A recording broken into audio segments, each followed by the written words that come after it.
Le mari était parti en déplacement, et son épouse s'était lancée dans le nettoyage de son bureau.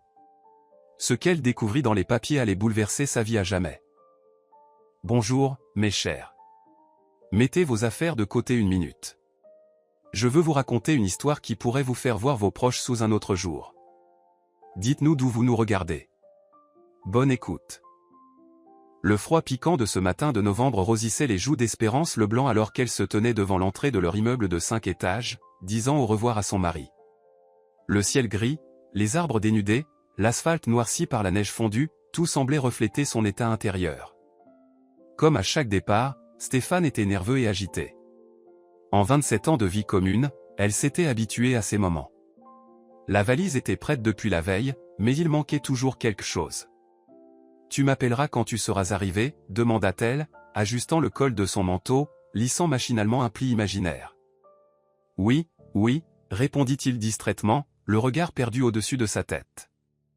Sa nouvelle sacoche en cuir achetée 3 mois plus tôt lui tirait le bras. Un modèle, de représentation, comme il disait. Espérance frissonna. Était-ce à cause du froid ou de ce regard lointain? Il y a 5 ans encore, même pour une séparation de 2 jours, il s'enlaçait longtemps, Stéphane lui murmurait des mots tendres à l'oreille, promettait d'appeler chaque soir.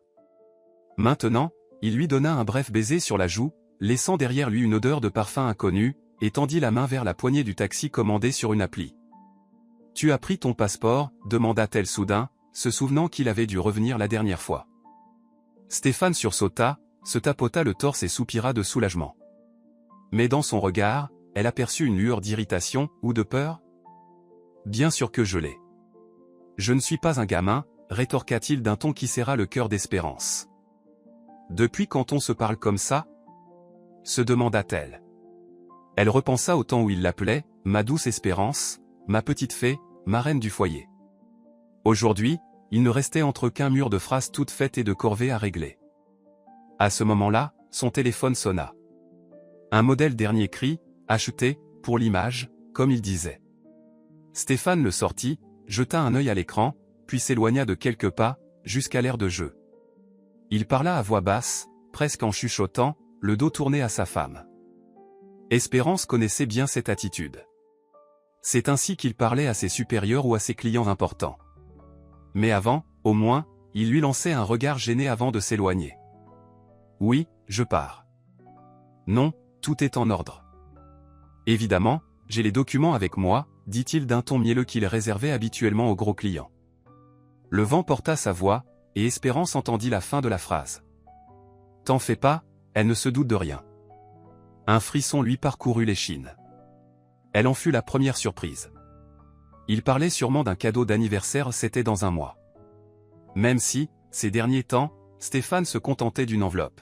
« Prends-toi quelque chose, tu sais mieux que moi ce qu'il te faut. » Il revint vers elle avec un sourire forcé, et pour une raison qu'elle ignorait, elle eut encore plus froid.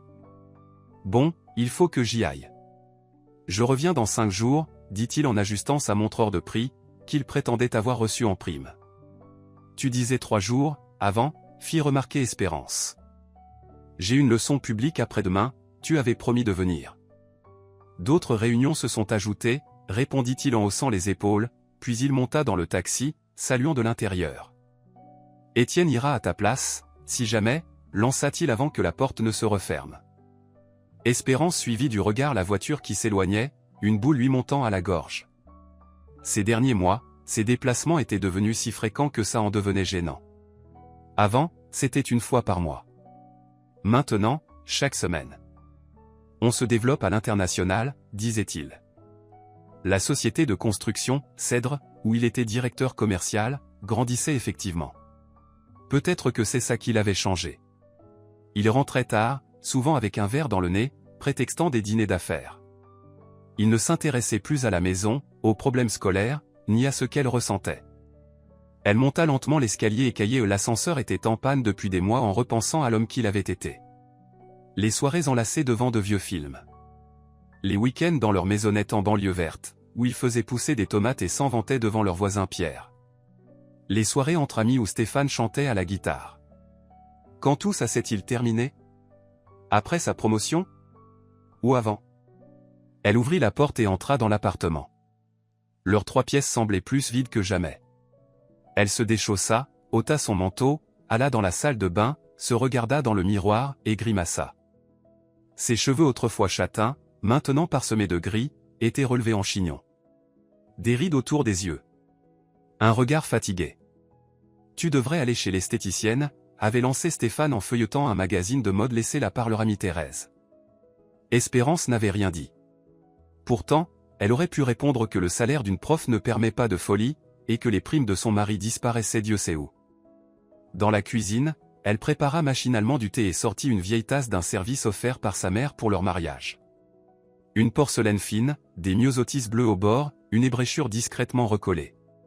Stéphane appelait ce service « pièce de musée » et se moquait de son attachement. « Espérance, tu veux pas qu'on remplace ce truc par quelque chose de moderne ?» Elle sourit à ce souvenir, puis fronça les sourcils. Depuis quand ne l'avait-il pas appelé simplement par son prénom, sans irritation? Un bip sonore interrompit ses pensées. Un message d'Étienne. « Man, je viens pas dimanche. Trop de boulot. Partiel de philo, je comprends rien. Bisous. Décongèle la bouffe du congélo, je passerai le week-end suivant. On cuisinera ensemble. » Espérance sourit tristement. Son garçon, 22 ans, aimait toujours les plats de maman. Ou plutôt, ceux de sa grand-mère. C'est Elisabeth qui lui avait appris à cuisiner. Dommage que maman n'ait pas connu son petit-fils. Son cœur l'avait lâché 6 ans plus tôt. Encore un week-end seul, donc. Étienne était en 5e année, le mémoire approchait. Normal qu'il n'ait pas de temps. Et Stéphane ne serait pas là non plus. Comme d'habitude. Son regard tomba sur une pile de cahiers non corrigés, ramenés du lycée. 47. Des rédactions de 8e sur Gatsby le Magnifique et de 6e sur Maupassant. La directrice adjointe, Hélène Williams, une femme sèche et toujours mécontente derrière ses grosses lunettes, lui rappelait encore les rapports de performance et menaçait d'une inspection du ministère. Mais au lieu d'être agacée, Espérance ressentit une étrange gratitude. Au moins, elle aurait de quoi s'occuper dans cet appartement vide. Tenant sa tasse à la main, Espérance se dirigea vers le salon, où elle corrigeait d'habitude ses copies sur un vieux bureau acheté à l'époque de la crise économique. Mais elle s'arrêta devant la porte du bureau de son mari. Elle était entr'ouverte. Étrange.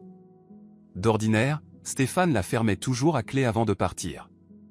Au fil des années, une règle tacite s'était imposée entre eux, le bureau, c'était son territoire. Espérance n'y était pas la bienvenue, ou du moins, il valait mieux éviter d'y entrer.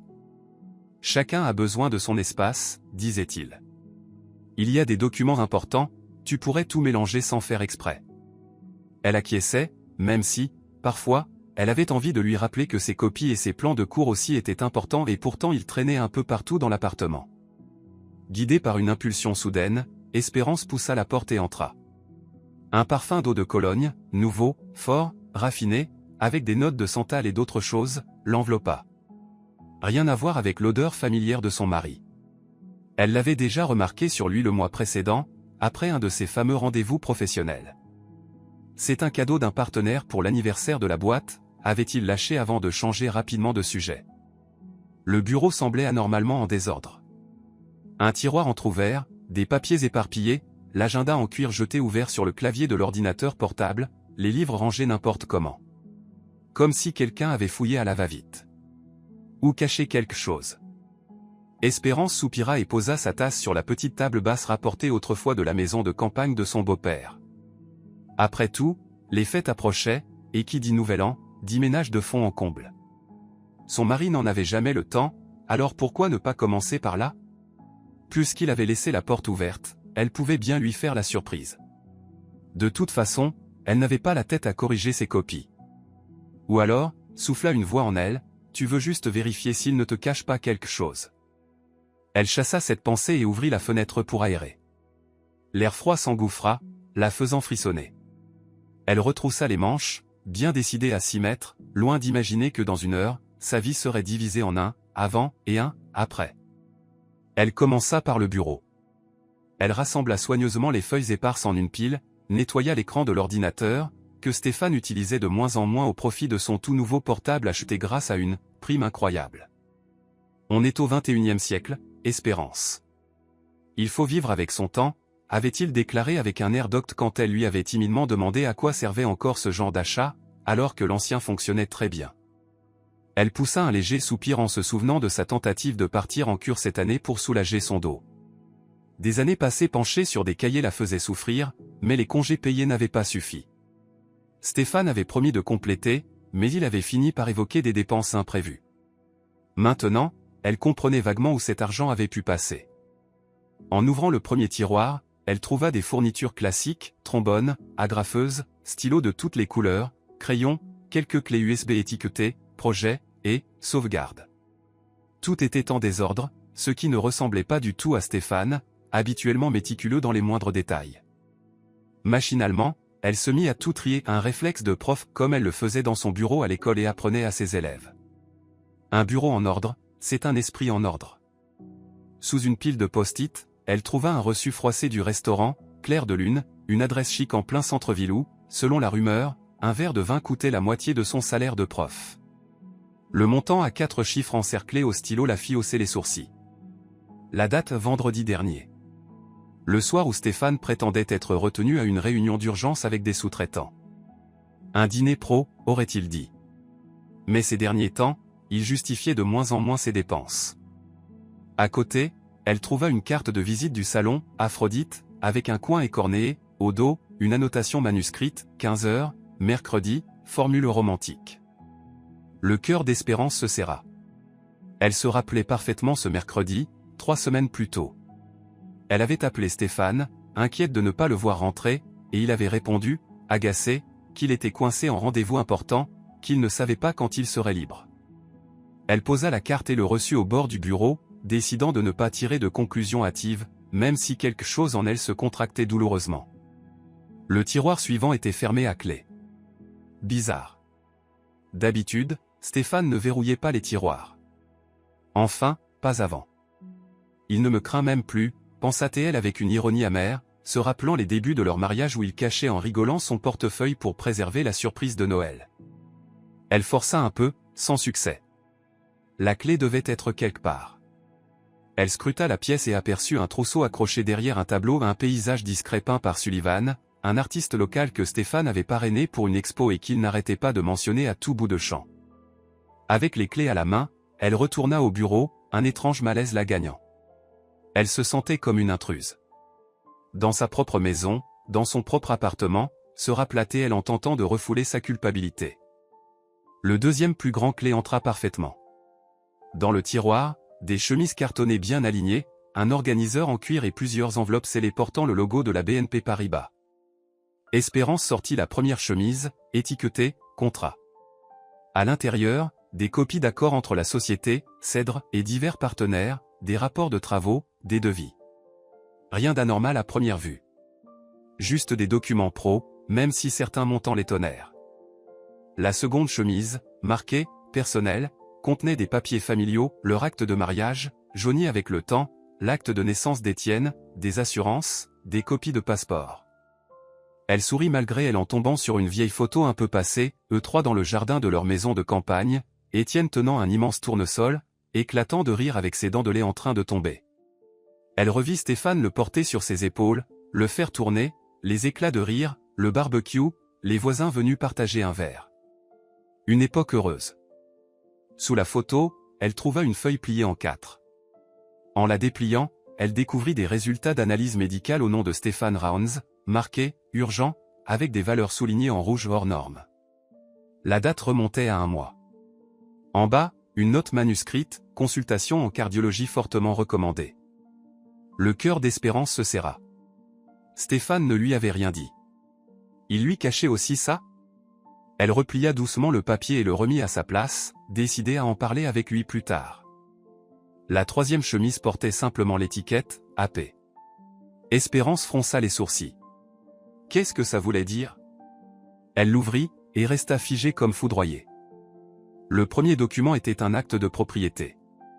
Adresse, avenue Madison, numéro 17, appartement 42, résidence de luxe, l'Impérial. Un complexe haut de gamme récemment vanté dans la presse locale pour son architecture, son parking souterrain et sa sécurité privée. Propriétaire, Stéphane Rounds. Date d'acquisition, 3 mois plus tôt.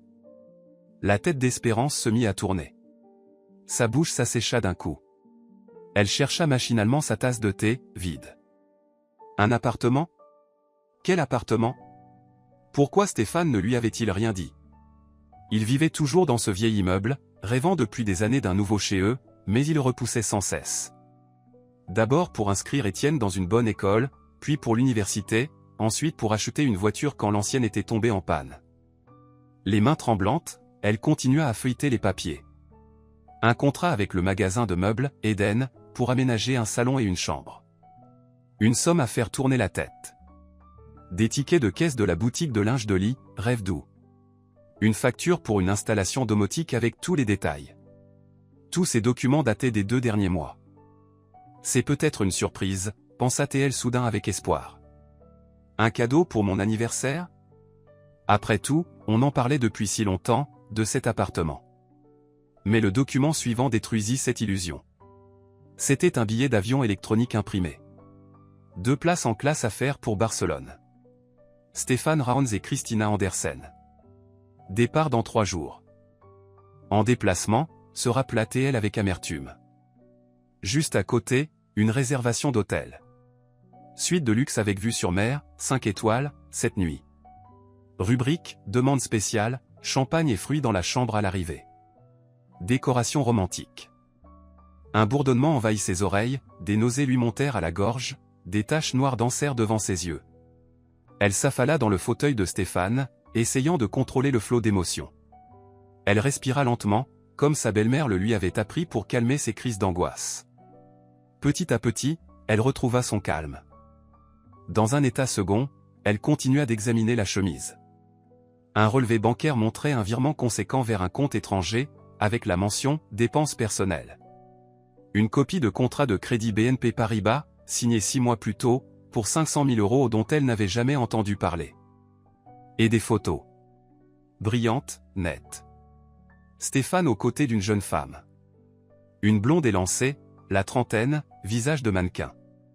Sur l'une, il trinque au champagne dans un restaurant chic. Sur une autre, à la plage, elle en bikini, lui l'enlace par la taille. Sur une troisième, devant l'appartement de l'avenue Madison. Stéphane sourit à pleines dents, les clés à la main. Il y avait aussi plusieurs clichés de l'intérieur, visiblement pris après les travaux. Un salon luxueux avec de grandes baies vitrées. Une chambre avec un lit immense et un lustre en cristal. Les larmes brûlantes commencèrent à couler sur les joues d'Espérance. 27 ans de mariage. 27 ans à surmonter les épreuves, à élever leur fils, à se soutenir mutuellement. Pourquoi? Découvrir que tout ce temps, on vous trahissait? Que l'homme en qui vous aviez foi menait une double vie? Ou alors, est-ce que ça ne datait que de récemment, pensa-t-elle avec un dernier espoir. Mais une petite voix implacable lui rappela tous ces détails bizarres des dernières années, les déplacements soudains, les retours tardifs, l'éloignement, l'agacement, les objets de luxe apparus sans explication. Elle referma brutalement la chemise et la reposa sur le bureau. Il fallait qu'elle reprenne ses esprits. Ses mains tremblaient. Faire quoi? Appeler Stéphane? Faire une scène? Partir? Mais où? Pourquoi? Ses pensées se bousculaient, son cœur battait à tout rompre. Son regard se posa alors sur la grande bibliothèque qui couvrait tout un mur du bureau. Des rangées de livres bien alignés, la plupart jamais ouverts. La dernière étagère était remplie de classiques, un cadeau de ses parents quand ils avaient emménagé ici, plein de rêves pour l'avenir. Stéphane n'avait jamais été un grand lecteur. Il préférait les journaux économiques et les magazines de sport. Mais il respectait les livres. Ça donne un air cultivé, ça impressionne les invités, plaisantait-il en montrant sa collection. Espérance s'approcha machinalement, effleurant les dos des livres du bout des doigts, cherchant un soutien muet. Dickens, Twain, Hemingway. Un détail attira son attention. Un tome bordeaux de Dickens était de travers, un peu trop en avant. Elle le tira. Ce n'était pas un vrai livre, mais une cachette habilement fabriquée. Derrière, dans une niche, se trouvait une autre chemise, sans étiquette, bourrée de papier. Elle était ficelée avec du fil ciré, scellée avec de la cire rouge portant un symbole inconnu. Espérance l'ouvrit avec précaution, brisa le seau qui s'effrita entre ses doigts, puis retourna au bureau. À l'intérieur, des documents peu compréhensibles au premier coup d'œil. des contrats en anglais avec des entreprises étrangères, des tableaux chiffrés, des virements, des schémas avec des flèches reliant des noms de sociétés. Un mot attira tout de suite son regard, offshore. Elle en avait entendu parler aux infos. Ces sociétés enregistrées dans des paradis fiscaux permettaient aux entreprises douteuses de frauder le fisc. Elle se souvenait même d'un cours donné aux lycéens sur les dangers de ces pratiques. À mesure qu'elle lisait, les pièces du puzzle s'assemblaient. Elle avait sous les yeux un schéma d'évasion de fonds de l'entreprise, Cèdre, vers l'étranger. Des montants énormes. Des dizaines, peut-être des centaines de millions d'euros. Tout indiquait que la direction de l'entreprise, son mari compris, détournait systématiquement des fonds publics destinés à la construction d'écoles et de crèches, les transférant à des sociétés écrans. Dans la chemise, elle trouva aussi une simple feuille de cahier quadrillé, remplie des notes manuscrites de Stéphane. Elle reconnut tout de suite son écriture inclinée. Il y avait des dates, des montants, et des mots codés, blanc, pyramide, hirondelle. Plusieurs fois revenait le nom Constantin, avec la mention « dangereux » et une note étrange, car en sait trop. Réglez ça avant la fin du trimestre. Et aussi, les documents sont chez K retrouvés et détruire. Tout au fond, une coupure de presse d'il y a 2 ans, extraite du « Journal de la ville », drame sur la 1, un célèbre ingénieur perd la vie. Constantin Muller, chef du service projet de l'entreprise, Cèdre, avait trouvé la mort dans des circonstances suspectes. Sa voiture avait quitté la route avant de s'enflammer. Selon les premières analyses, les freins avaient lâché. Une photo l'accompagnait. Un homme d'une quarantaine d'années, regard intelligent, très déterminé. Espérance avait l'impression de l'avoir déjà vu, peut-être lors d'un événement d'entreprise où elle avait accompagné Stéphane. Au dos, une annotation manuscrite, affaire classée. Expertise a confirmé la défaillance. Aucun témoin. Espérance fixait la photo, glacée d'horreur. Quelque chose clochait. Pourquoi garder un article sur un mort? Et pourquoi l'appeler une menace?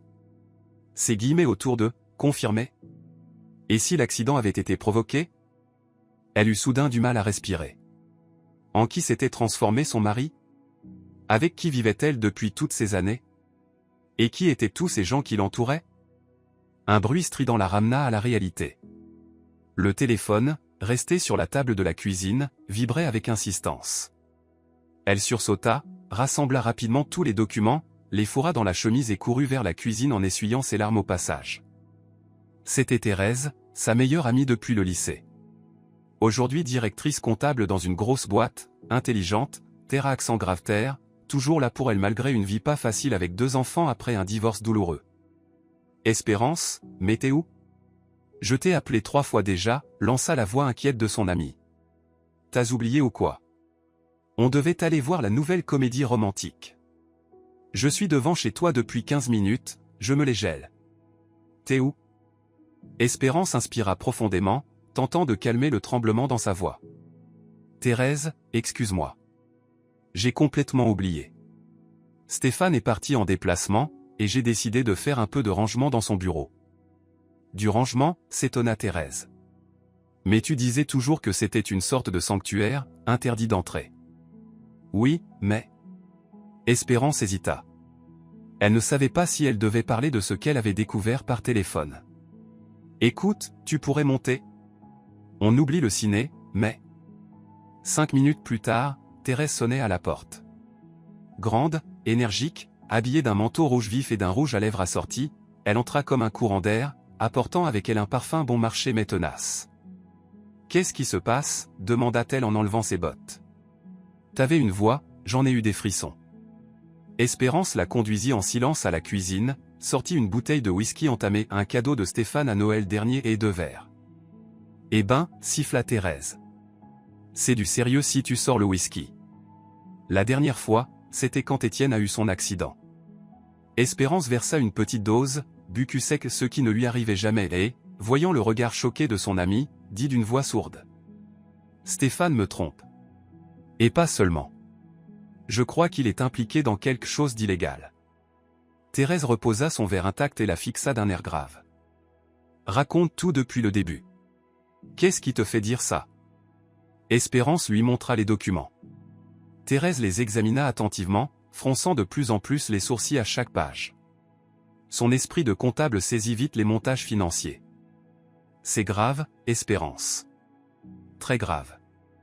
Et je parle même pas de l'infidélité, même si pour moi ça suffirait pour lui griffer la tronche. Elle posa une main sur l'épaule de son ami. Là, on parle de détournement de fonds publics à grande échelle.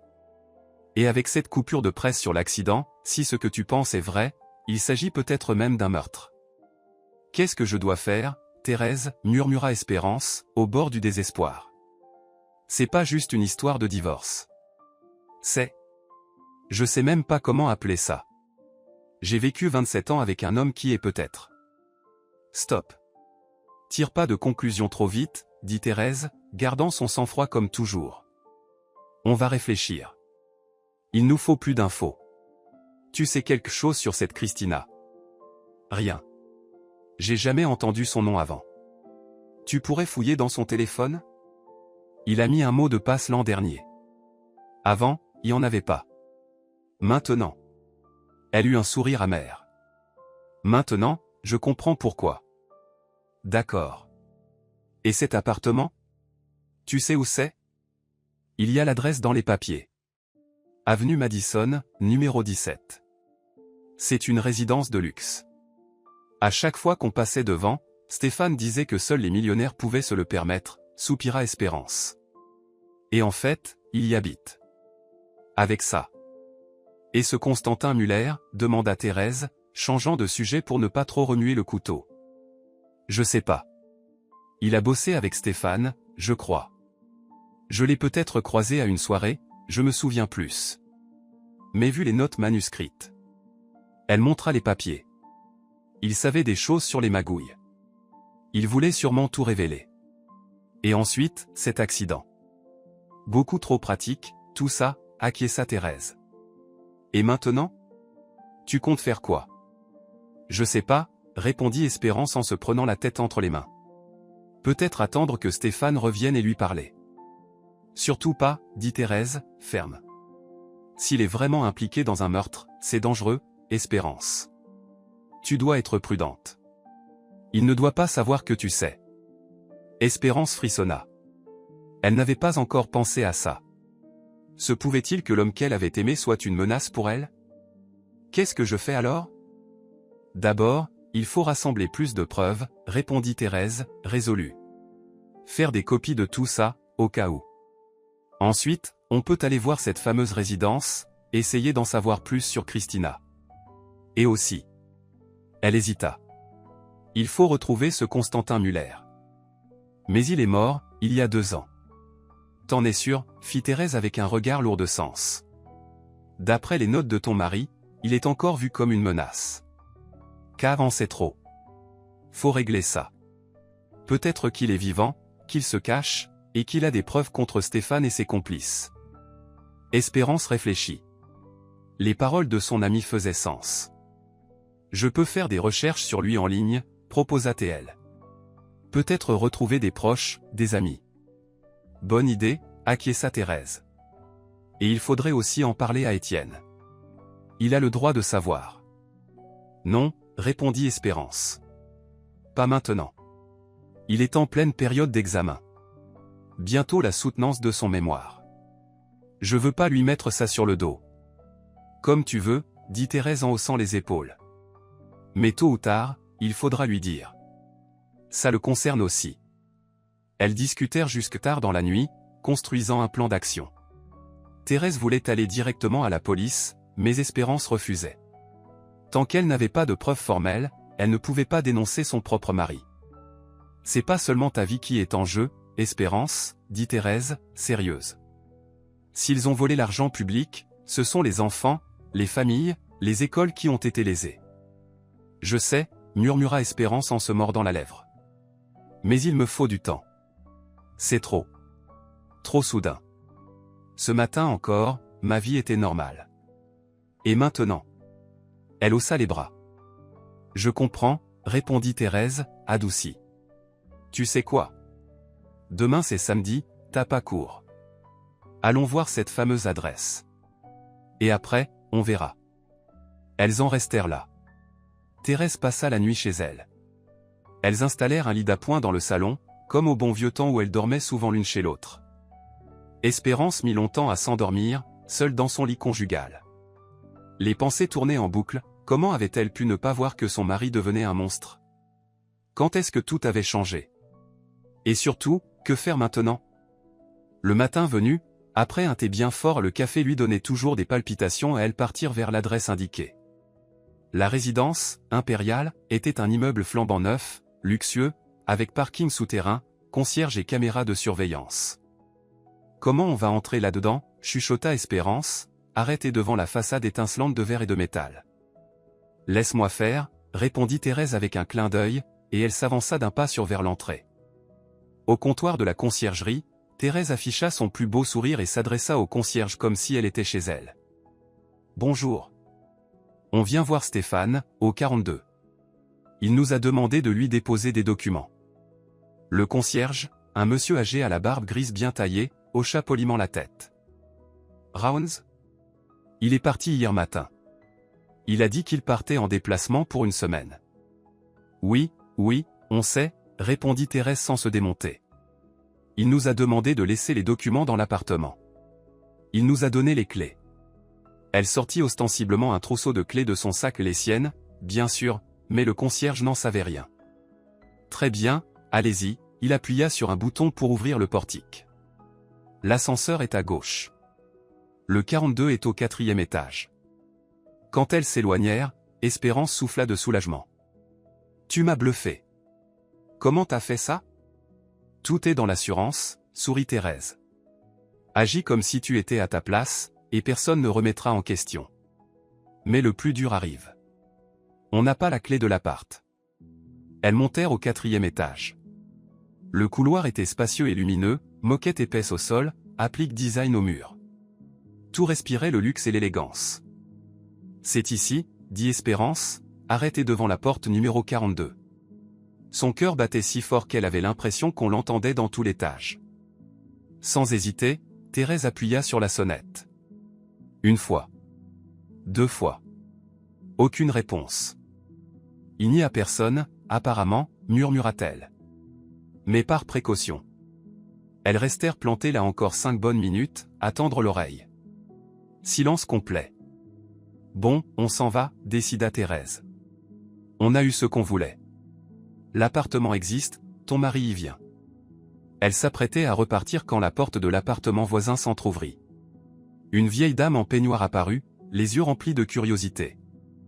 Vous cherchez quelqu'un, demanda-t-elle d'un ton méfiant. Stéphane, répondit Thérèse du tac au tac.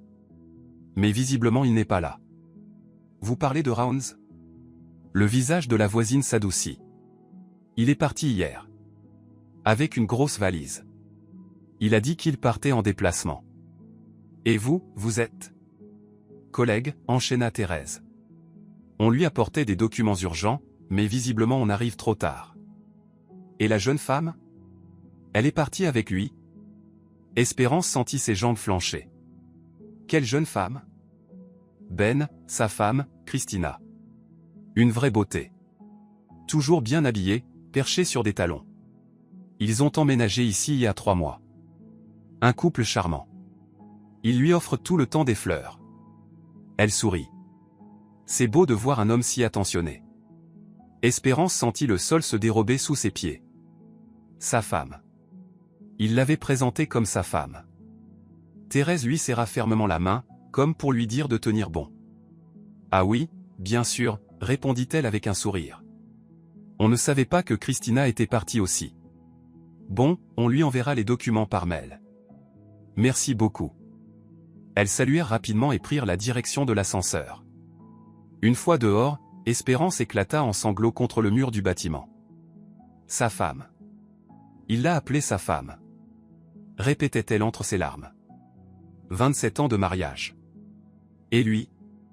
Courage, Espérance, murmura Thérèse en l'enlaçant. On n'a pas fini de découvrir des choses.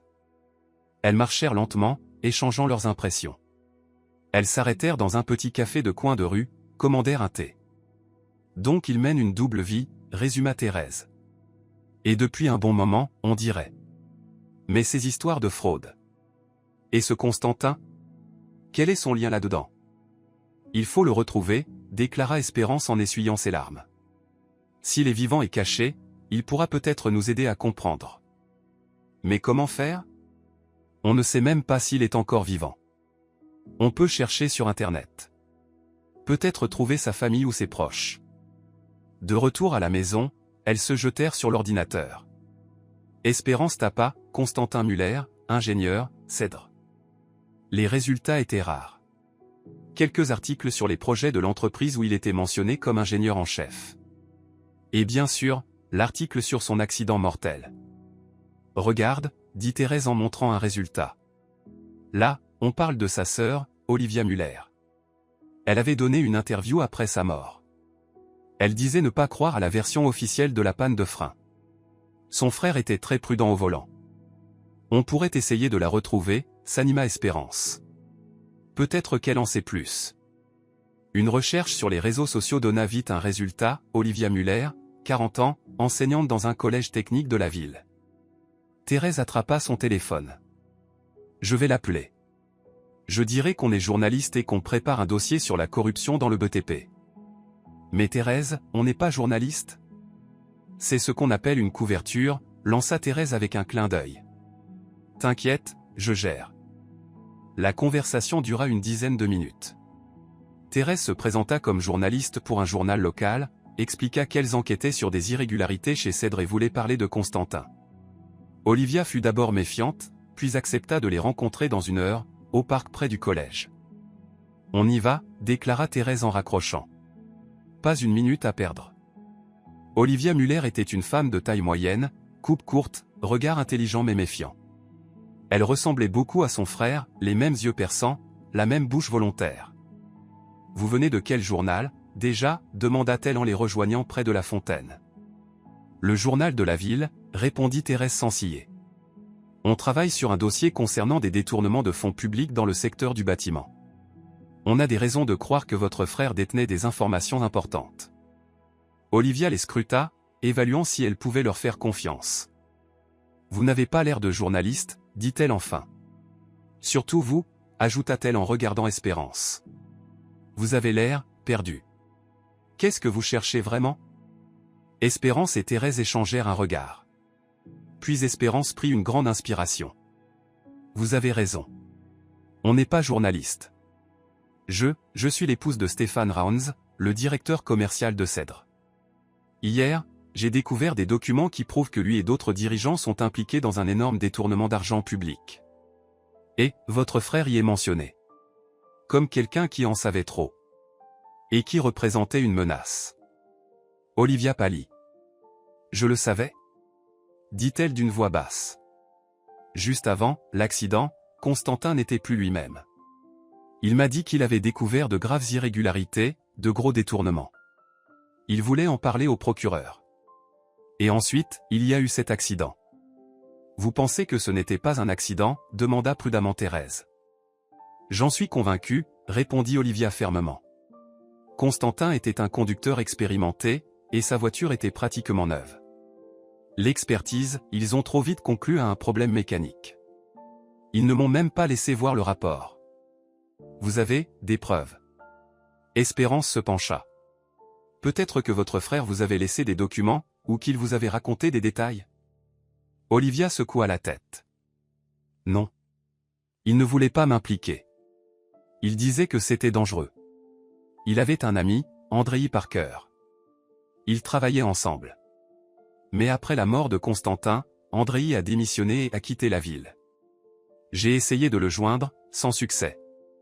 Est-ce que vous pensez que votre frère a pu survivre, demanda Espérance en la regardant droit dans les yeux. Que voulez-vous dire? Dans les documents que j'ai trouvés, intervint Espérance, mon mari parle de votre frère au présent. Comme s'il représentait encore une menace. Olivia garda le silence si longtemps qu'Espérance et Thérèse échangèrent un regard inquiet. Puis elle baissa la voix. Je ne peux pas en parler ici. Je crois qu'on me surveille. Venez chez moi ce soir. Elle griffonna une adresse sur une serviette. À 9 heures. Et soyez prudente. Ces gens-là sont prêts à tout. Elles se séparèrent là-dessus. Le chemin du retour se fit dans le silence.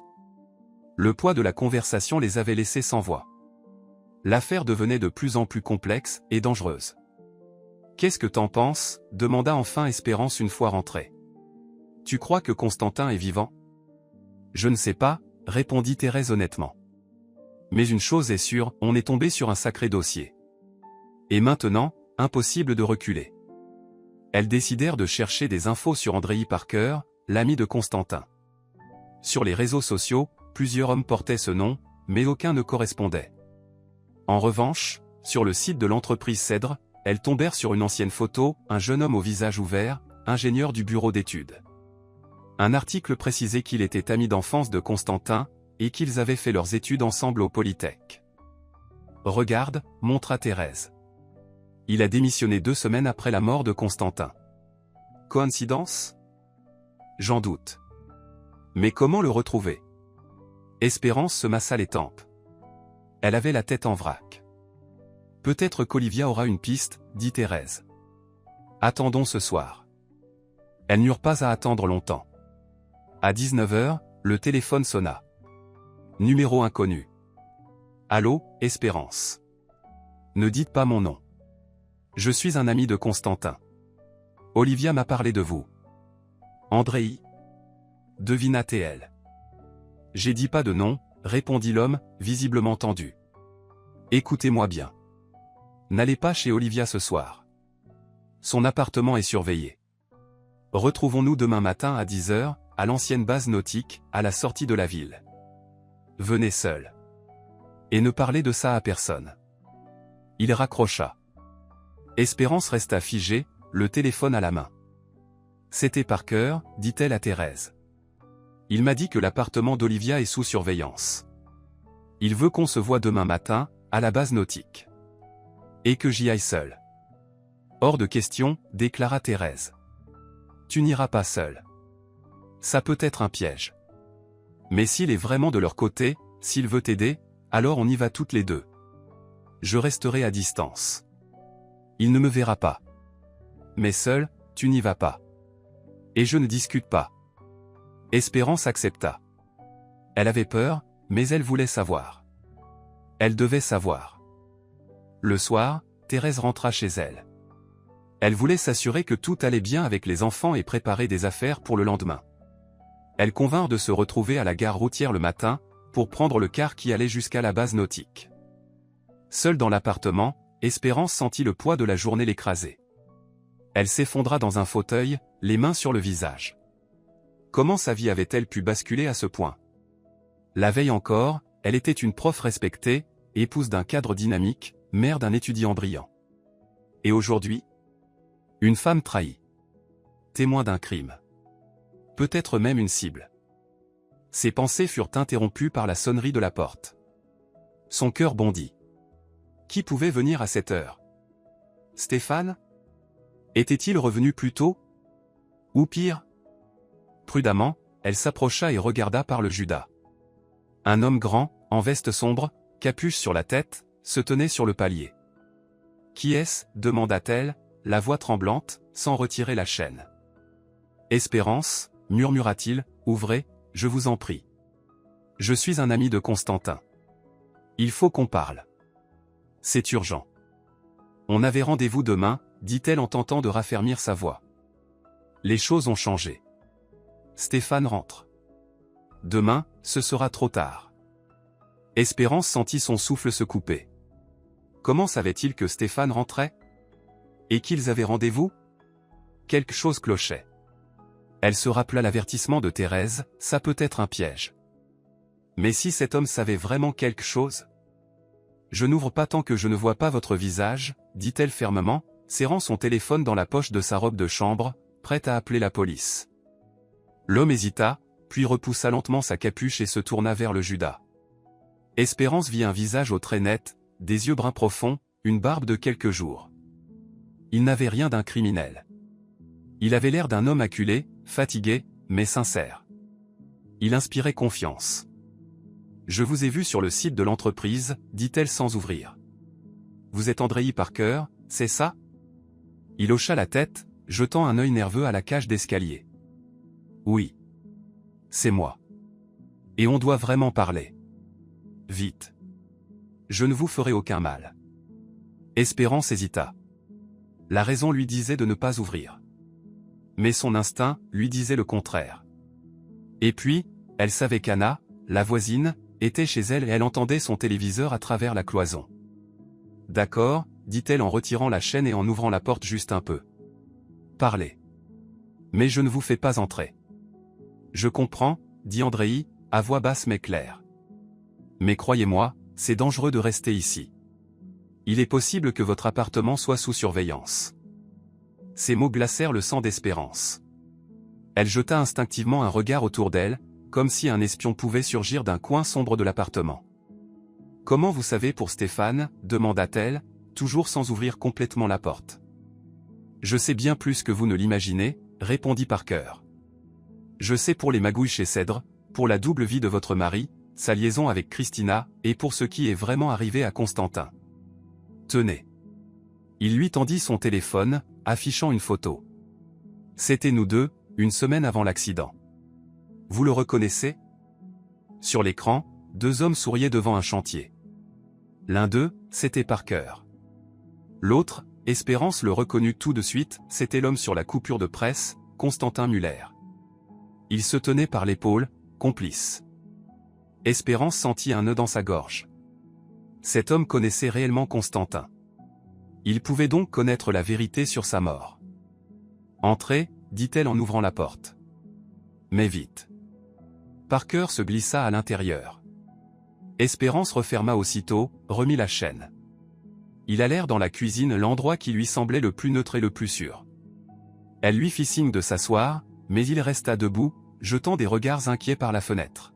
« Je peux tirer les rideaux » demanda-t-il. Espérance acquiesça et s'exécuta. Dans la lumière tamisée de la petite cuisine, le visage de Parker semblait encore plus tendu. « Parlez » dit-elle en croisant les bras. « Que se passe-t-il? Que savez-vous sur Constantin? Et pourquoi mon mari revient plus tôt? » « Commençons par le début, » répondit André en s'asseyant enfin, les mains dans les cheveux. « Vous savez déjà que votre mari et les dirigeants de Cèdre sont impliqués dans des détournements. Mais ce n'est que la surface. En réalité, ils ont monté un véritable réseau de sociétés écrans pour blanchir l'argent volé. On parle de milliards d'euros sur les 5 dernières années. Des milliards? Espérance sentit sa tête tourner. C'est impossible. Hélas, c'est plus que possible, dit-il avec amertume. Constantin est tombé dessus par hasard, en contrôlant un projet de logements sociaux. Les budgets étaient gonflés, les matériaux de mauvaise qualité, et certains travaux n'existaient que sur papier. Il a creusé plus loin et découvert que c'était le cas sur presque tous les chantiers et écoles, hôpitaux, crèches, tout financé par l'État. Espérance se laissa tomber sur une chaise. Une rage froide et un profond dégoût montaient en elle. Toutes ces années où Stéphane vantait son entreprise comme bénéfique pour la ville. Et en réalité, quand Constantin a compris l'ampleur des détournements, il a décidé de réunir des preuves pour les remettre au procureur, poursuivit André. Il m'a fait confiance, et on a commencé à copier des documents, enregistrer des conversations. Mais quelqu'un a eu vent de nos démarches. Une semaine avant l'accident, le directeur général a convoqué Constantin. Après cet entretien, il était bouleversé. Il a dit qu'ils avaient menacé sa famille. « Et vous pensez que l'accident a été provoqué » demanda Espérance. « J'en suis sûr » répondit André sans hésiter. « J'ai des preuves. Des photos de la scène, absentes du dossier officiel. On y voit des traces de sabotage du système de freinage. Mais surtout, » il baissa la voix, presque en chuchotant. « Constantin est vivant. » Espérance écarquilla les yeux. « Comment ?» Les journaux disaient. C'était une mise en scène, coupa André. Il savait qu'on allait tenter de le faire taire. Il s'est arrangé avec un ancien ami de l'armée, aujourd'hui mécanicien. Ils ont renforcé le châssis de la voiture, installé une protection autour du siège. Quand les freins ont lâché, Constantin a dirigé la voiture vers le fossé et a sauté juste avant l'explosion. Il a été gravement brûlé et a eu une jambe cassée, mais il a survécu. Et le corps retrouvé? On parlait d'identification par ADN. La voiture a brûlé entièrement. Les experts ont reconnu les restes grâce aux dents et à l'ADN, mais... André esquissa un sourire triste. Un de nos amis travaillait à la morgue. Il a échangé les échantillons. Officiellement, Constantin est mort. En réalité, il est caché, et il continue à rassembler des preuves contre Cèdre. Espérance avait l'impression de vivre un film d'espionnage. Tout cela semblait irréel. Mais pourquoi me raconter tout ça? Qu'est-ce que je peux faire, moi? Vous avez accès aux documents de votre mari, expliqua André. On a besoin de preuves solides pour remonter au niveau national. La police locale est probablement corrompue. Les enjeux sont trop gros. Je ne sais pas si je peux. Commença-t-elle. Vous avez déjà trouvé certains dossiers. Vous en avez fait des copies, j'espère? Espérance secoua la tête. On les a découverts hier, avec ma meilleure amie. On n'a pas eu le temps. Il faut le faire immédiatement, dit André, le ton soudain tendu. Et cacher les copies dans un endroit sûr. Parce que Stéphane revient ce soir. Comment vous le savez? Un contact à l'aéroport. Il nous a prévenus, Stéphane et Christina ont avancé leur vol. Ils atterrissent ce soir. Ils seront en ville vers minuit. Espérance sentit la panique monter. Pourquoi? Qu'est-ce qui s'est passé? Peut-être que quelqu'un l'a averti. Ou peut-être qu'il a senti quelque chose. En tout cas, on n'a plus de temps. Il faut copier tous les documents et me les transmettre. Ensuite, vous devez partir. Trouver refuge chez une amie ou de la famille. Partir? Mais... Étienne? Et mes cours? J'ai des copies à corriger. Elle se mit à énumérer ses obligations, perdues. Il s'agit de votre sécurité, la coupa André d'un ton ferme. Ces gens ne reculent devant rien. Si Stéphane découvre que vous savez, vous serez en danger. Et vous avez vu ce qu'ils font à ceux qu'ils considèrent comme une menace. Espérance frissonna, repensant à la coupure de journal. Était-il possible que son propre mari, le père de son fils, veuille lui faire du mal? C'était impensable. Et pourtant, tout pointait dans cette direction. Où est Constantin maintenant? Demanda-t-elle, tâchant de rester lucide. Je veux lui parler. Impossible, répondit André. Il est en sécurité, dans un lieu tenu secret. Seules 2 personnes connaissent sa cachette, moi, et un autre allié. Moins il y a de gens au courant, mieux c'est. Et que proposez-vous? Demanda-t-elle. Malgré la peur, elle sentait en elle une détermination nouvelle. Elle ne pouvait pas faire semblant. Si Stéphane avait vraiment fait tout ça, il devait répondre de ses actes. Voilà le plan, dit André en sortant une petite clé USB de sa poche. Copiez tous les documents que vous avez trouvés. Je les emporterai. Et vous, prenez vos affaires et allez chez votre ami. Demain à 10 h, retrouvons-nous à l'ancienne base nautique, comme prévu. Constantin y sera. Il vous expliquera tout lui-même. Espérance hocha la tête. Le plan lui paraissait logique. Elle prit la clé USB et se dirigea vers le bureau de son mari. André la suivit. C'est là que j'ai trouvé le premier dossier, dit-elle en montrant un tiroir du bureau. Et le deuxième? Derrière les livres, dans une cachette. Ils commencèrent à scanner ensemble les documents à l'aide de l'imprimante multifonction. Le processus était lent et l'appareil était vieux mais peu à peu, tout le contenu des 2 dossiers fut enregistré sur la clé. Parfait, dit André en glissant la clé dans la poche intérieure de sa veste. Maintenant, préparez vos affaires. Et n'oubliez pas le chargeur de votre téléphone. On doit pouvoir rester en contact. Espérance acquiesça machinalement et alla dans la chambre. Que prendre quand on ignore quand on pourra rentrer? Elle mit dans un sac de voyage quelques sous-vêtements, un pull chaud, un jean, ses affaires de toilette, le chargeur. Après une hésitation, elle ajouta le dossier papier. Ses mains bougeaient seules, pendant que son esprit tentait d'absorber tout ce qui venait de se passer. Quand elle revint à la cuisine, André regardait prudemment par la fenêtre, dissimulée derrière le rideau. « Prête ?» demanda-t-il sans se retourner. « Mieux vaut sortir par derrière, au cas où. »« Il n'y a pas de sortie derrière, » dit-elle. « Juste l'escalier de secours, mais il déclencherait l'alarme. Dans ce cas, on sort normalement. Mais mettez votre capuche et gardez la tête baissée. Il peut y avoir des caméras dans le couloir. » Espérance enfila sa veste et rabattit la capuche. Avant de sortir, elle jeta un dernier regard à l'appartement. Quand y reviendrait-elle? Et y reviendrait-elle seulement? Ils descendirent à pied. André refusait de prendre l'ascenseur, de peur qu'il soit aussi surveillé. Ils quittèrent l'immeuble. La nuit était tombée. Les lampadaires projetaient des halos jaunes sur l'asphalte mouillé par la pluie. Et maintenant, demanda Espérance une fois éloignée. Chez votre ami, répondit André en scrutant les alentours. Vous lui faites confiance? Absolument.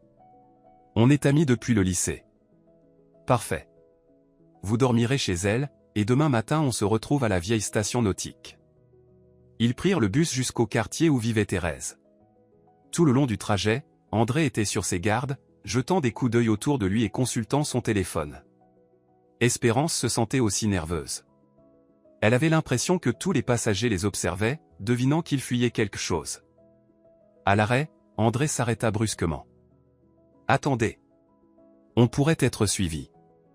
Vérifions d'abord. » Il l'entraîna à travers des ruelles, zigzagant entre les immeubles, changeant plusieurs fois de direction. Une fois sûr qu'aucun filature ne les suivait, il lui permit d'appeler Thérèse.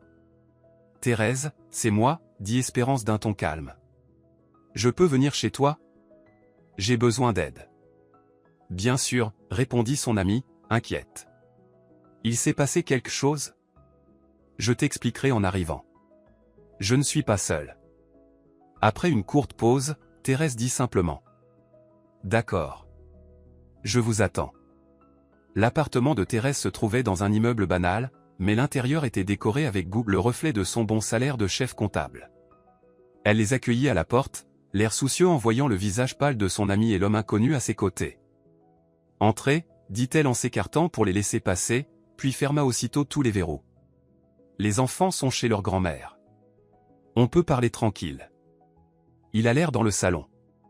André, sans demander, s'installa face à la porte et à la fenêtre, comme s'il surveillait le terrain. Thérèse jeta un regard interrogateur à Espérance. « Voici André Parker, » dit-elle. « Il est un ami de Constantin Muller. Celui dont je t'ai parlé. »« Celui qui est mort dans un accident ?» demanda Thérèse, suspicieuse. « Il n'est pas mort, » répondit André. « Constantin a simulé sa mort pour échapper à ceux qui voulaient l'éliminer. Les mêmes qui travaillent avec le mari d'Espérance. » Thérèse s'assit, sonnée. « Vous avez des preuves ?» André lui montra les mêmes photos qu'à Espérance, puis sortit la clé USB. « Voici les copies des documents qu'Espérance a trouvés. Détournement massif, blanchiment via des sociétés offshore, falsification des rapports.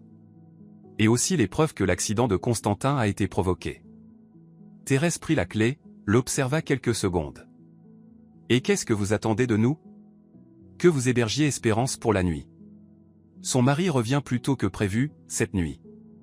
S'il découvre que les dossiers ont disparu, ça pourrait devenir dangereux. » « Attendez, » dit Thérèse en levant la main.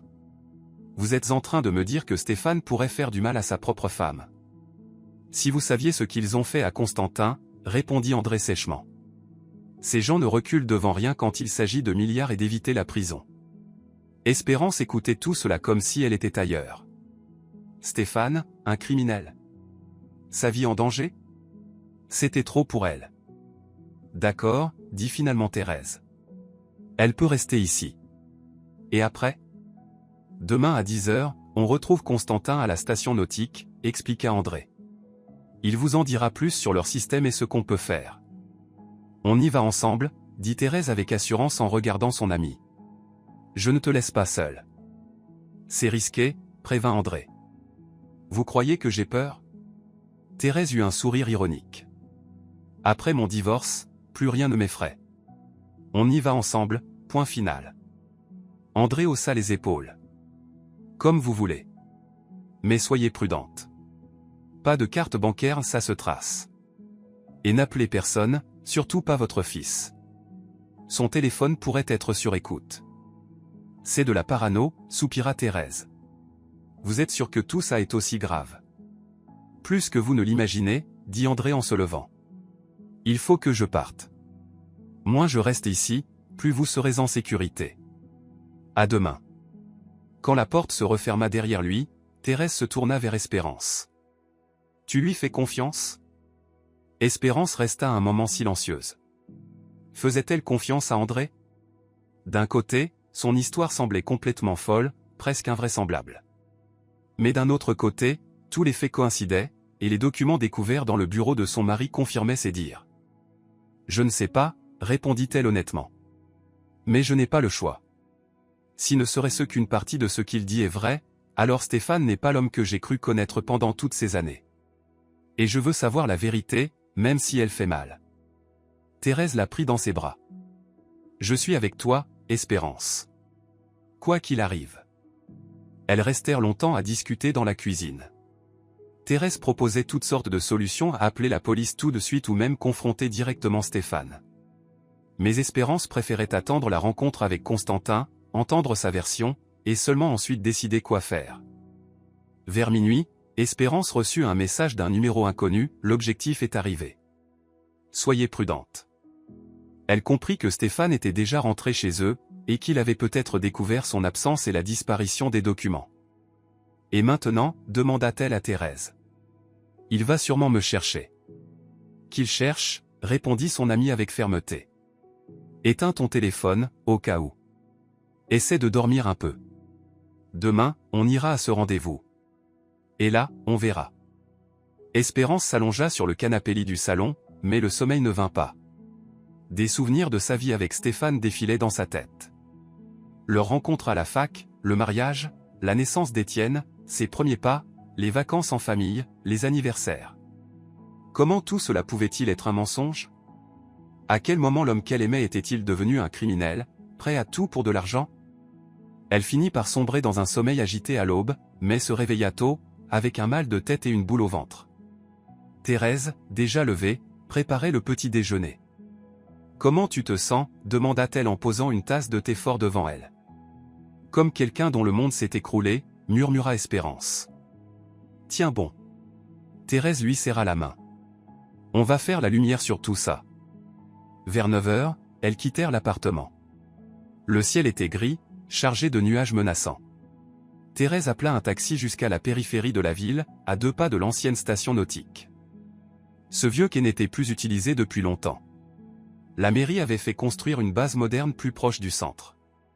Ici, il ne restait que des pontons en bois délabrés et un bâtiment décrépit à la peinture écaillée, qui servait autrefois de guichet et de poste de location. Autour, des buissons, de hautes herbes et une petite plage au sable noirci par le temps. L'endroit était désert avec ce temps, personne ne venait se promener. Les 2 femmes s'avancèrent prudemment sur le sentier menant au bâtiment. Espérance regardait nerveusement autour d'elle, cherchant André ou Constantin, mais il n'y avait personne. « C'est bizarre », marmonna Thérèse en regardant l'heure. « Il est presque 10 heures. Peut-être qu'ils sont déjà à l'intérieur. » Espérance hocha la tête en direction du bâtiment. Elles s'approchèrent de la porte bancale. Thérèse la poussa avec détermination et elle grinça en s'ouvrant. À l'intérieur, il faisait sombre et humide. Une faible lumière filtrait à travers les vitres sales, projetant une clarté pâle. « Il y a quelqu'un » appela Thérèse en scrutant l'ombre. Silence. Seul le bruit d'une goutte d'eau résonnait au loin, et un courant d'air faisait frissonner un vieux plan suspendu au mur. « On devrait jeter un œil » proposa Espérance en avançant d'un pas. À cet instant, un grincement de planches retentit derrière elle. Les 2 femmes se retournèrent brusquement. Un homme se tenait dans l'encadrement de la porte. Grand, large d'épaules, les cheveux coupés courts. Il portait une veste sombre et un jean. Son visage était dans l'ombre. « Constantin » demanda Espérance d'une voix incertaine.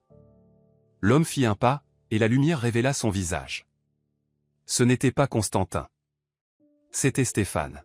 « Stéphane » souffla Espérance, les jambes tremblantes. Thérèse s'interposa instinctivement entre eux. « Espérance, Thérèse. » « Quelle surprise » dit Stéphane, d'un ton froid. « Je ne m'attendais pas à vous voir ici. »« Comment tu nous as retrouvés » demanda Espérance, tentant de garder son calme. « Ce n'était pas difficile » répondit-il avec un sourire en coin. « Ton téléphone. J'y ai installé une appli de géolocalisation depuis un moment. Par précaution. Et visiblement, j'ai bien fait. » Il s'approcha encore. Son visage était creusé, les traits durs, les yeux cernés. « Tu as fouillé dans mon bureau ?» Ce n'était pas une question, mais une affirmation. « Tu as trouvé les dossiers ? Et maintenant tu veux jouer à l'enquêtrice ? C'est ridicule, Espérance. vraiment stupide. J'ai trouvé plus que ça, dit-elle en rassemblant son courage. Des photos. Un appartement sur Madison, une certaine Christina. Tu menais une double vie. Depuis des années. N'exagère pas, grogna Stéphane. Christina est entrée dans ma vie il y a à peine 1 an et demi. Et ça n'a rien à voir avec tout ça. Où sont les documents, Espérance? Je ne les ai pas. Ne me mens pas, dit-il en haussant le ton. Les deux femmes sursautèrent. Je sais que tu en as fait des copies. Où sont-elles? On n'a rien, intervint Thérèse. Et tu devrais partir, Stéphane. Sinon, on appelle la police. Stéphane éclata de rire, un ricanement sinistre. La police? Vraiment? Et tu vas leur dire quoi? Que ton ami a découvert que son mari la trompe? Ou que vous avez volé des documents dans mon bureau? Réfléchis un peu. Il sortit son téléphone et appela un numéro. Entrez. Elles sont là. Quelques secondes plus tard, 2 hommes apparurent dans l'embrasure de la porte. Costauds, en veste sombre, l'air impassible. L'un d'eux gardait la main sous sa veste, comme s'il tenait une arme. Je vous présente Sergio et Victor, mes collègues, dit Stéphane. Ils vont nous aider à régler ce malentendu. Qu'est-ce que tu comptes faire? Demanda Espérance, la voix tremblante de panique. Pour commencer, récupérer ce qui m'appartient, répondit-il. Ensuite, on verra. Tout dépendra de ta coopération. Il n'y a rien ici, dit fermement Thérèse. Les documents sont avec André Parker.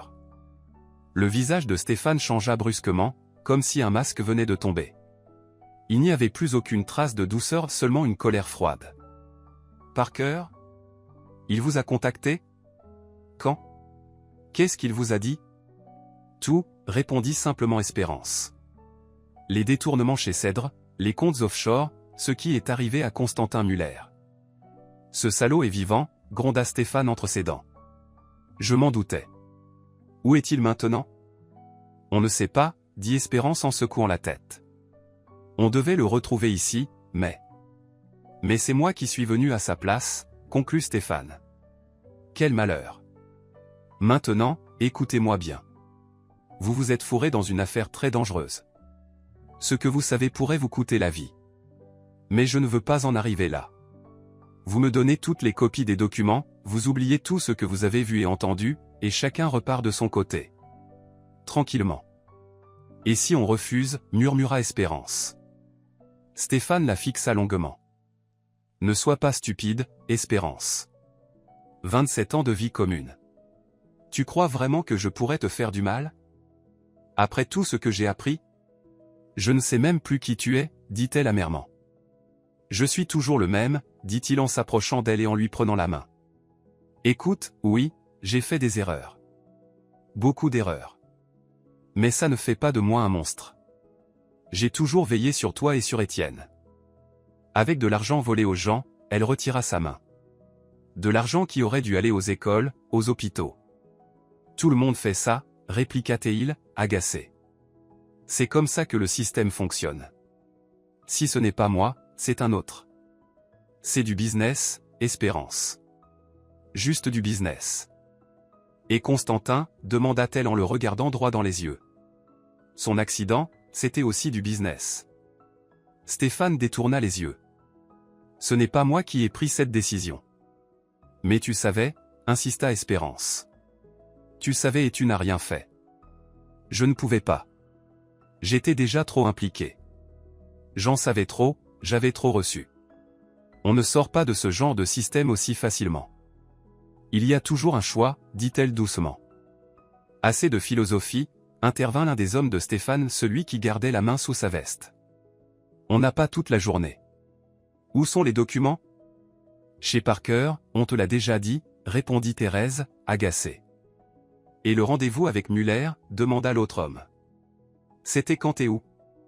Ce matin, ici, à 10 heures, dit Espérance, voyant qu'il était inutile de nier. Les deux hommes échangèrent un regard.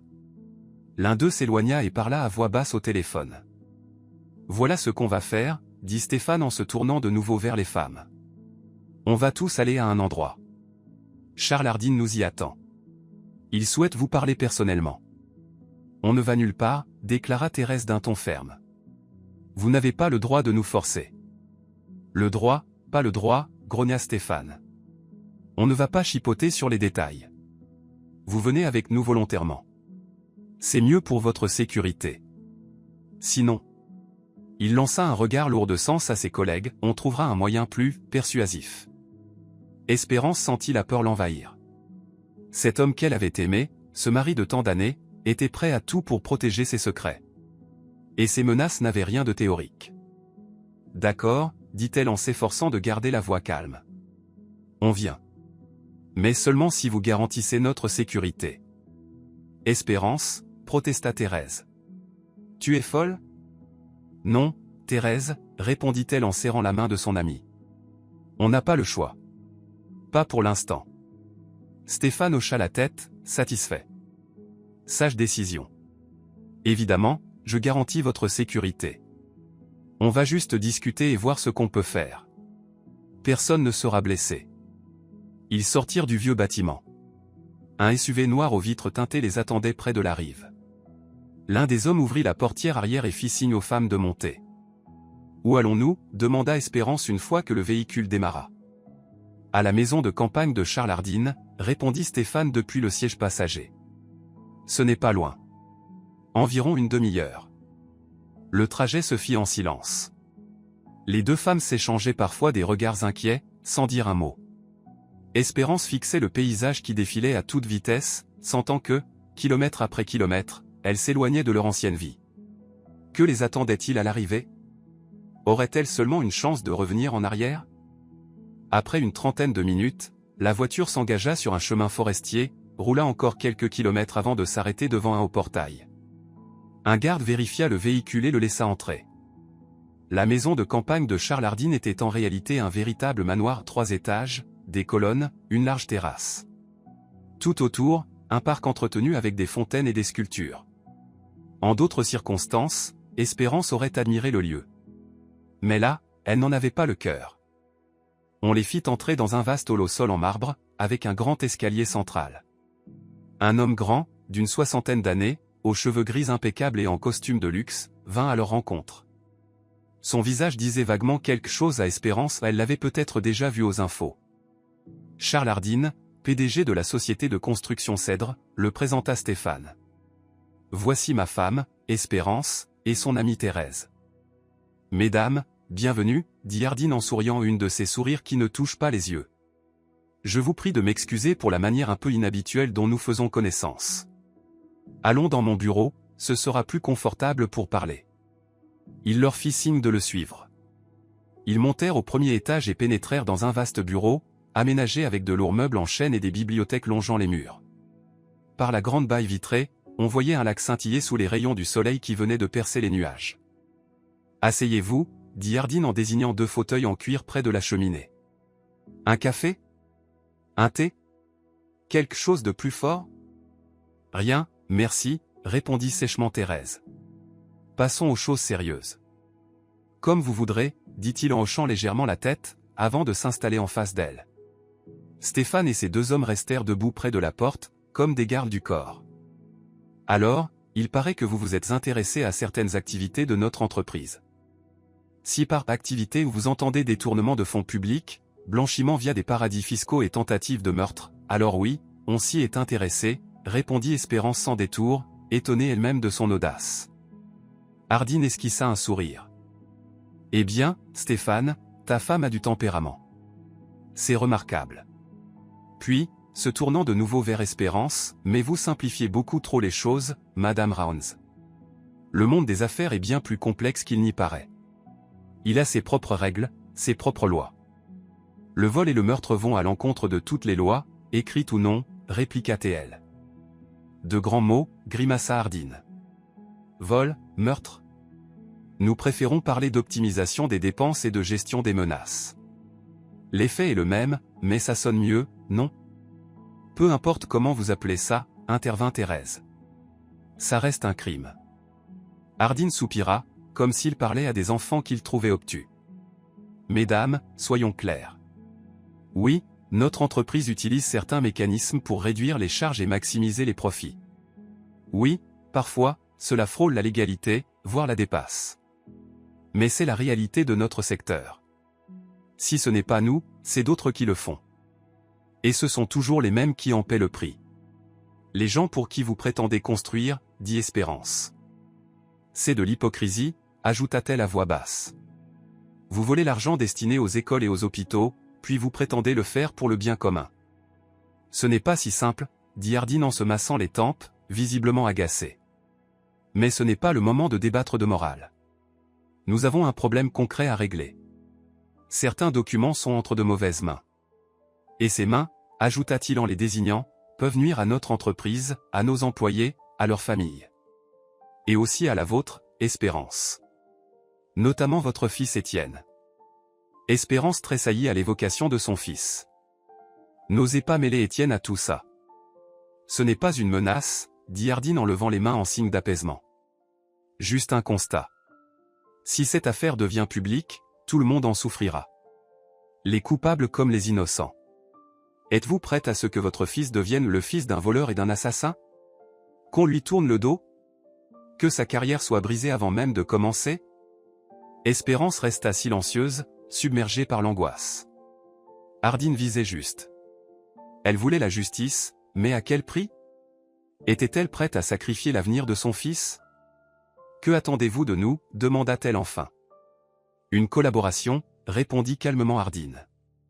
Vous nous dites tout ce que vous savez sur Constantin Muller et André Parker.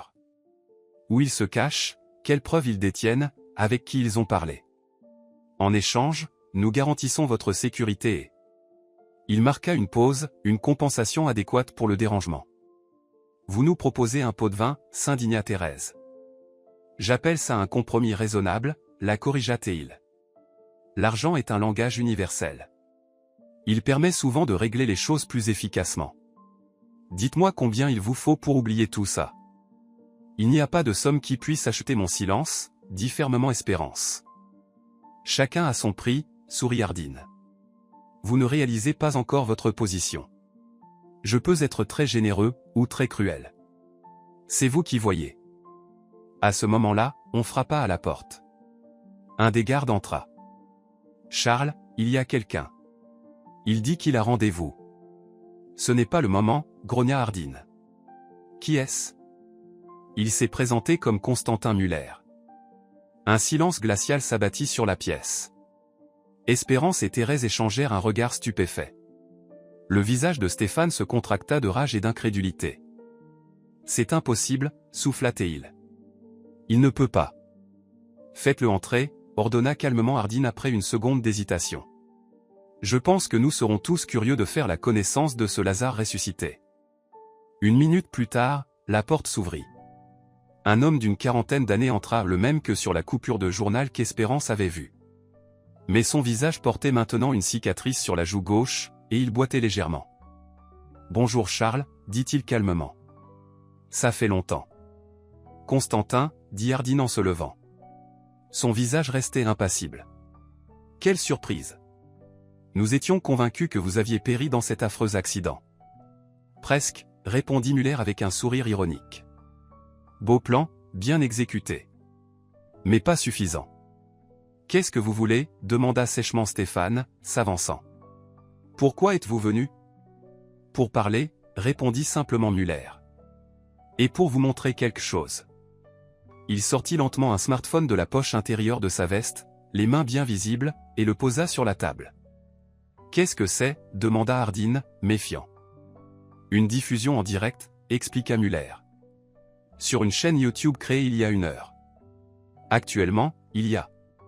Il jeta un œil à l'écran, 7500 spectateurs. Et le nombre grimpe. Hardin appuya sur lecture. L'écran montra l'image du bureau lui-même. Une caméra, sans doute dissimulée sur une étagère, filmait tout ce qui se passait dans la pièce. C'est quoi ce bordel? Marmonna Stéphane en regardant autour de lui.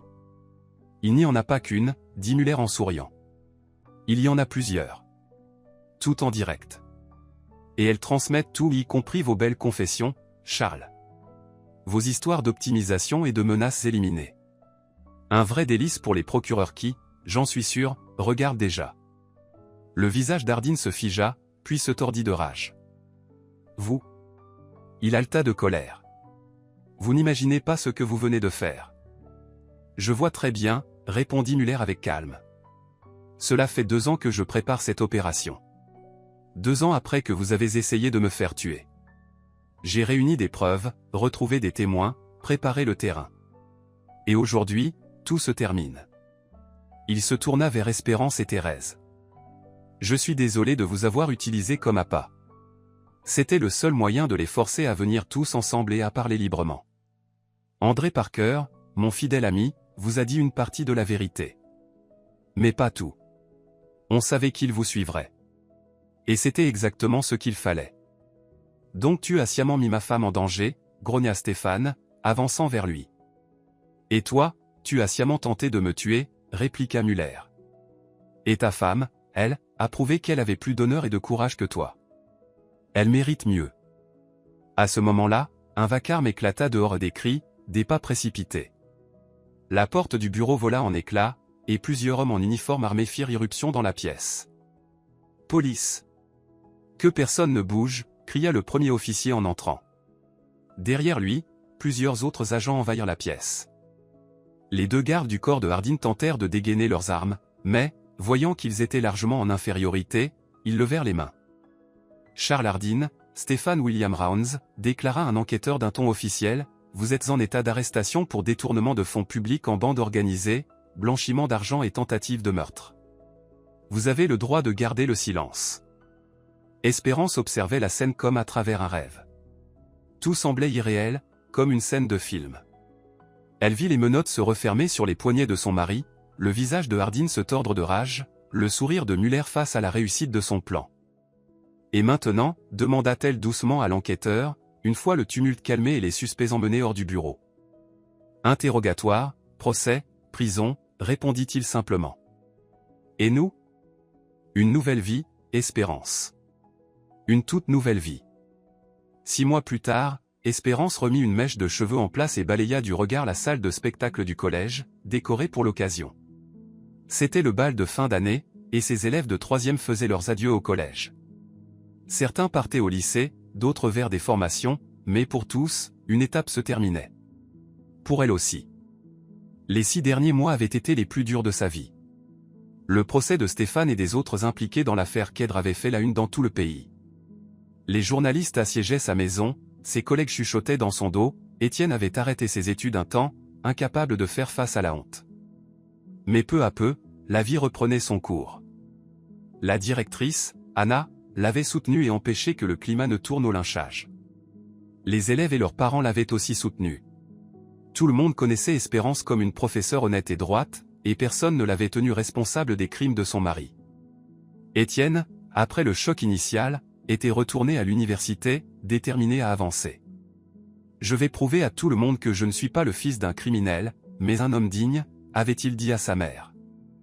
Et dans ses yeux, Espérance avait vu naître une détermination nouvelle, plus mature. L'appartement sur l'avenue Madison et tous les biens de Stéphane avaient été saisis.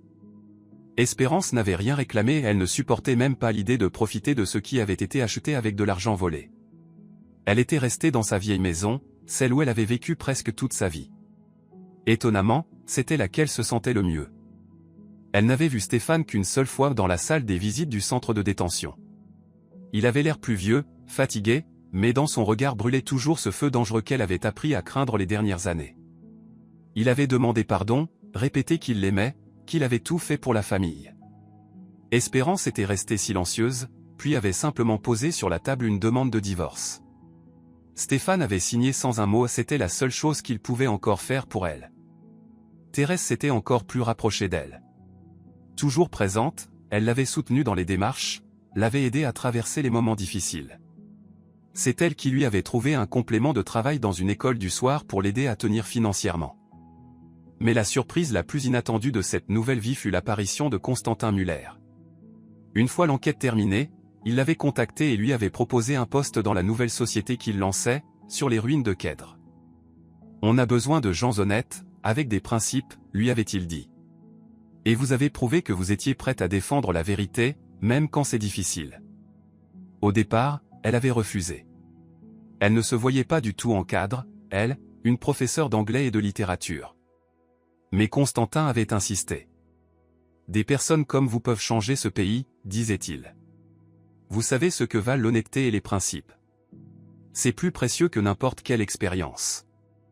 Finalement, elle avait accepté un mi-temps dans le service des relations publiques de la nouvelle société, Renaissance, qui avait repris l'engagement d'achever les chantiers publics abandonnés par Khedr.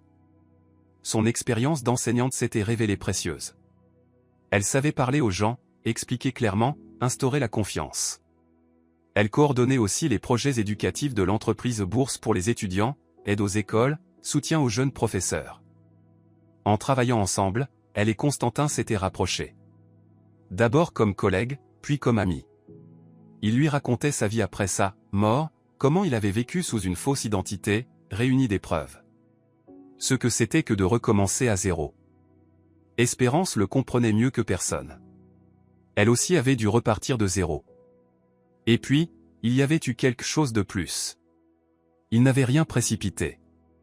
Chacun portait ses blessures, chacun avait besoin de temps. Mais petit à petit, leurs échanges avaient dépassé le cadre professionnel, leur rendez-vous n'était plus seulement de travail.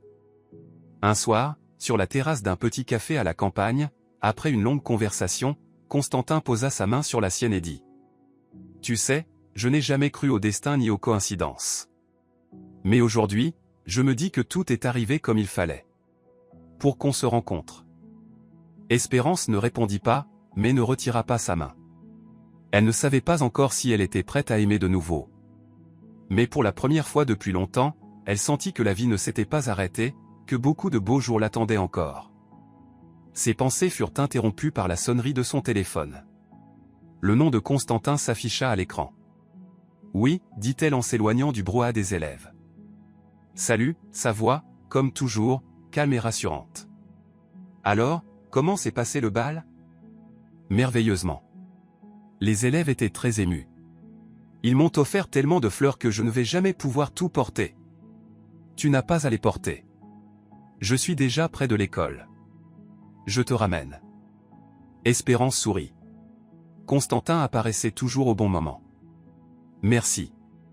J'arrive tout de suite. » Elle raccrocha et retourna auprès des élèves. Dernière photo, dernières accolades, derniers mots d'encouragement. Madame Leblanc, l'appela Mia, la meilleure élève, future étudiante en lettres. Vous avez toujours été un exemple pour nous. Pas seulement en tant que professeur, mais comme personne. Surtout ces derniers temps. Les autres élèves acquiescèrent avec des sourires émus. Espérance sentit sa gorge se nouer et les larmes lui monter aux yeux. Merci, mes enfants. Pour un enseignant, il n'y a pas de plus belle récompense que vos mots. C'est vrai que vous travaillez maintenant aussi dans une entreprise de construction, demanda Danny, le petit farceur de la classe, mais aussi son lecteur le plus assidu. C'est vrai, répondit Espérance en souriant. Il s'est avéré que les compétences d'un prof peuvent être utiles dans bien d'autres domaines. Et ça vous plaît, insista Danny. Beaucoup, répondit-elle sincèrement. C'est un travail complètement différent, mais tout aussi important. On construit des écoles, des crèches, des hôpitaux. On aide les gens.